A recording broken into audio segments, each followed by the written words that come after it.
The trick with this piece, I don't like to think of it as one of my full out pieces, if you've like seen those before.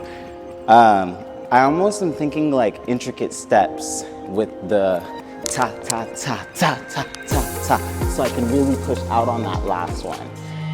So we have the Elevate workshop, February 1st, Trilliant Studios, Oakland, California. We're gonna have an amazing lineup of teachers and an amazing lineup of classes for you. It's going to be a great experience, and I'm excited to host it. Do I sit here? Yeah, just sit right there, yep. Awesome. Just right there, yep. Just look at me, lock in, and alright. So, yeah, just introduce yourself and tell us, what are we doing here? Where are we and what are we doing here today? My name is Jordan Scates, and we're here today to talk a little bit about Movement Certified and what that entails. Movement Certified started as a passion project of mine.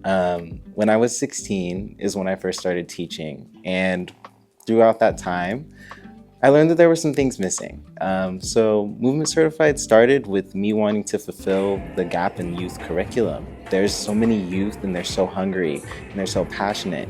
So that's how it started. And now I'm yearning to fill the gap across all ages in all groups in dance education.